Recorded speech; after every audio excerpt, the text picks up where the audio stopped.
અયોધ્યા રામ મંદિર માટે એક અજય બાણ તૈયાર કરવામાં આવ્યું છે। અમદાવાદના જય ભોલે ગ્રુપ દ્વારા આ અજય બાણ તૈયાર કરવામાં આવ્યું છે। 5 ફૂટ લાંબુ અને 11.5 કિલોના વજનનું આ અજય બાણ પંચધાતુમાંથી તૈયાર કરવામાં આવ્યું છે। અજય બાણ રામ મંદિરમાં અર્પિત કરવામાં આવશે। 10 જાન્યુઆરીએ રામ મંદિરમાં આ અજય બાણને અર્પિત કરવામાં આવશે।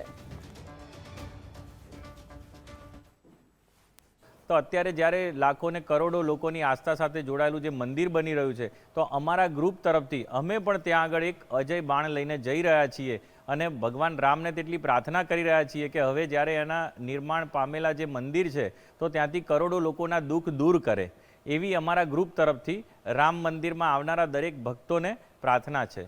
રામ મંદિર બનવા માટે તમામ લોકો આતુરતાથી રાહ જોઈ રહ્યા છે કે ક્યારે તેમનો નિર્માણ દિવસ આવે ત્યારે અમદાવાદનો વિશેષ સહયોગ છે તે ફરી એક વખત નોંધાવવાનો છે।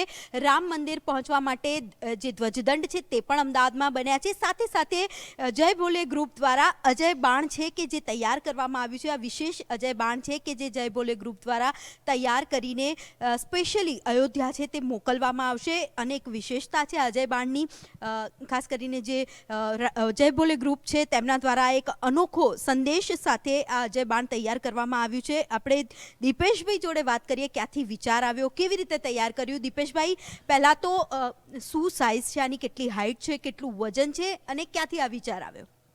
આનું વજન 11.5 કિલો છે અને 5 ફૂટની આની લંબાઈ છે।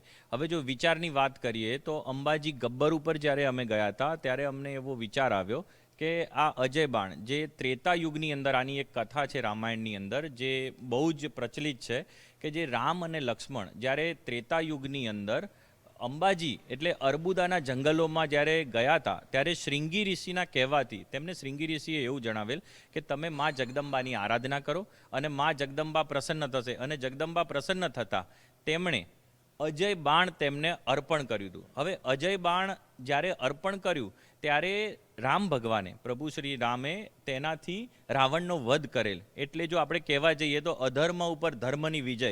તો અમારે એ જ કોન્સેપ્ટ ઉપર ચાલીએ છીએ કે જ્યારે અત્યારે કળિયુગની અંદર ત્રેતા યુગથી લઈને કળિયુગ સુધીમાં ઘણા વર્ષોથી આપણે રામ જન્મભૂમિનું જે મંદિર છે તે વિવાદિત જગ્યાએ કે એવી રીતે જે વાત ચાલતી હતી, અને અત્યારે હાલ જે આપણે જે નવેસરથી નવનિર્માણ થઈ રહ્યું છે તો ફરીથી અધર્મનો નાશ કરી અને ધર્મના ફરીથી એક એવી જગ્યાએ જે મંદિર બની રહ્યું છે કે જે જગ્યાએ જ રામનો જન્મ થયો હતો એ જગ્યાએ ધર્મ સ્થાપના થઈ રહી છે, તો ત્યારે મા જગદંબા ફરીથી એક નવનિર્માણ સાથે એક અજય બાણ અર્પણ કરશે કે જે વિચાર અમને આપ્યો છે। અને હવે અમે આ પંચધાતુ નિર્મિત જે સોનું, ચાંદી, તાંબુ, પિત્તળને એનાથી રચિત એક અજય બાણ અમે બનાવેલ છે। અને તેના પાછળ અમે એક રિસર્ચ કર્યું કે જે યજુર્વેદની અંદર ધનુર્વેદ છે ને ધનુર્વેદની અંદર આ બાણ બનાવવાની રીત છે, તો અમે એક નાની નાની વસ્તુનું પણ ધ્યાન રાખ્યું હતું કે દેવીનું બાણ કેવું હોય તો તીરનો ભાગ નાનો હોય, પાછળ પૂંછડીનો ભાગ મોટો હોય, દેવનું બાણ કેવું હોય તો તે પુલ્લિંગ બાણ હોય તો એનો આગળનો ભાગ મોટો હોય,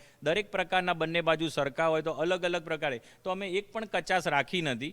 2 હાથની લંબાઈથી નાનું બાણ હોવું જોઈએ તો એ પણ અમે ધ્યાન રાખીને આ બાણ બનાવ્યું છે। અને આ અજય બાણ તો અજય માતા દ્વારા આ રહ્યું આપવામાં આવ્યું હતું, મા જગદંબા દ્વારા તે આપવામાં આવ્યું હતું। તો અત્યારે હાલ અમે હવે આને 10મી તારીખે અમે વિચાર સાથે અને બધા જ ગ્રુપ મેમ્બર્સ મળીને અને અત્યારે તો હાલ અમે અહીંયા આગળ દર્શન માટે ખુલ્લું મૂક્યું છે અને રોજ સાંજે 4 થી 8 વાગ્યા સુધી અમે જેટલા પણ અહીંયા ભક્તો આવશે તે બધાને અમે અહીંયા આગળ દર્શન કરાવીશું અને પછી અયોધ્યા અમે 10મી તારીખે અર્પણ કરીશું।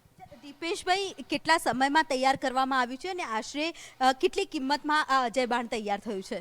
આને અમે એકદમ 24 કલાક રાત દિવસ અમે અને અમારી ટીમ અને જેટલા પણ મેમ્બર્સ કે મારા વર્કર્સ છે ફેક્ટરીના એ બધા 24 કલાક આના માટે દિવસ રાત મહેનત કર્યા બાદ અમે આ બનાવવા પામ્યા છીએ। પણ 5 જ દિવસની અંદર આ પણ એક જગદંબાની મહેરબાની જ છે ને પ્રભુ શ્રી રામની દયા છે કે જેના કારણે અમે 5 જ દિવસની અંદર આ અમે નિર્માણ કરી દીધું હતું। અને આની કિંમત 5 લાખ રૂપિયા એપ્રોક્સિમેટલી, કિંમત ના હોય અજય બાણની પણ એપ્રોક્સી જો રૂપિયામાં કરીએ તો 5 લાખ રૂપિયામાં બન્યું છે। કેટલું એક્સાઇટમેન્ટ, કારણ કે દરેક લોકો છે રામ મંદિર બનવા માટે આતુરતાથી રાહ જોઈ રહ્યા છે। હવે નિર્માણ દિવસ આવી રહ્યો છે, અમદાવાદનો વિશેષ સહયોગ છે કે જે નોંધાવવાનો છે, કેવી આસ્થા તમારી? આસ્થાની વાત કરીએ તો ખૂબ જ આસ્થા છે, કેમ કે રામચરિત માનસના જે પ્રભુ શ્રી રામ છે તે મર્યાદા પુરુષોત્તમ છે, અને રામના નામે તો જો પથ્થર તરતા હોય તો આપણે તો એક જીવન અત્યારે હાલ જીવી રહ્યા છીએ. તો જેટલા પણ અમદાવાદની અંદર ઘણા બધા લોકો કોઈ અલગ અલગ રીતે બધા સહયોગ આપી રહ્યા છે, ત્યારે અમારું ગ્રુપ આ સહયોગ સાથે એક અજય બાણ અર્પણ કરવા જઈ રહ્યું છે. અને બધા જ અમારા ગ્રુપ મેમ્બર્સ એટલા ઉત્સાહિત છે કે અયોધ્યા જવા માટે અમે 15-20 જણા તો અત્યારે હાલ જ છીએ, પણ ખબર નહીં કાલે હવે કેટલા થઈ જાય, 100 થાય, 200 થાય, પણ અમે બધા સાથે મળી અને આ અજય બાણ અયોધ્યા અર્પણ કરવા જઈશું. ત્યારે અયોધ્યા રામ મંદિર ખાતે લોકો અલગ અલગ વસ્તુઓ છે તે અર્પણ કરી રહ્યા છે. અમદાવાદનો વિશેષ સહયોગ છે તે નોંધાશે, કારણ કે જય ભોલે ગ્રુપ દ્વારા અજય બાણ છે તે ભવ્યાથી ભવ્ય રીતે તૈયાર કરવામાં આવ્યું છે. વાંચતે ગાજતે લોકો ધાર્મિક રીતે 10 તારીખે અયોધ્યા જશે અને રામ મંદિરમાં આ અજય બાણ છે કે જે અર્પિત કરશે. અમદાવાદ શહેરનું નામ છે કે જે વિશેષ રીતે કંડારાશે, કારણ કે અયોધ્યા રામ મંદિરના જે મુખ્ય ધ્વજદંડો છે તે પણ અમદાવાદ શહેરમાં નિર્માણ પામ્યા છે. કેમેરામેન અંકિત દવે સાથે હાર્દી ભટ્ટ, ગુજરાત ફર્સ્ટ ન્યૂઝ, અમદાવાદ.